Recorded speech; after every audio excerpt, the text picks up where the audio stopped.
In this tutorial, we're going to learn how to properly thread the bobbin holder, which is one of three things, accessories that come with your Vinoski Reed Winder Kit.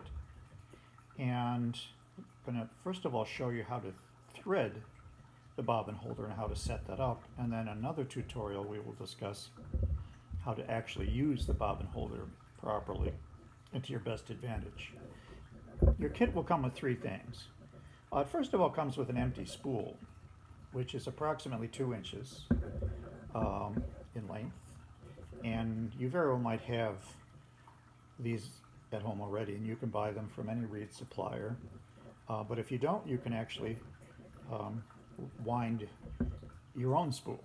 If you happen to have a giant spool of it, you know, a 4-pound spool that some people buy in bulk, you can wind your own. There are ways to do that too. We can get into that in another tutorial. So I'm going to set that aside, as I have quite a bit of thread lying around here from years, picking them up various places. So that's one thing. You're going to need a 2-inch spool of thread. This is the bobbin holder, which I think once you get used to using it, it's going to take a little time.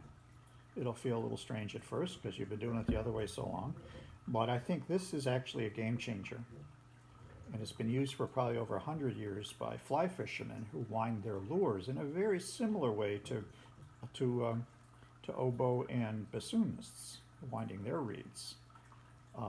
They use different colors and different glues, and it's the same type of thing, but some of their work is beautiful. But the binding for those lures, the feathers, whatever they put on there, have to be very tight and very precise. And they use this tool. They don't do it by hand, as far as I know. So that's the second thing. The third thing is you're going to find this in your kit as well. These are one of the several accessories that you will get. The first thing you want to do is maybe unwind 6 inches or so of this, maybe a little longer. You can figure that out over time. And you're going to take this little wiry thing and stick it in the very tip of the bobbin holder, so it sticks through like that. Then you're going to take the end of your thread, put it through. Hope you can see that. It's kind of a home video here. And while holding one end, you're going to pull it down so it locks into the little crimping mechanism at the end. Then you're simply going to pull it through like that. And there you go. You have it coming out the proper end now.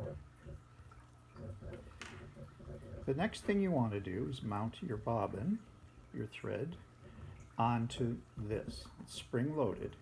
Now the important thing is, and I've made this mistake at the beginning, is to make sure that you hold on to this so it doesn't just pull through.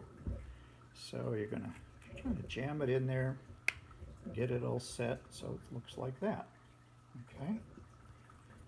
Then you're going to pull your thread through and make sure that it's not twisted like this one is, and you might have to take it out. I'm just going to, instead of redoing the video, I'm going to show you mistakes that we all make and put it in the other way so that it's all square.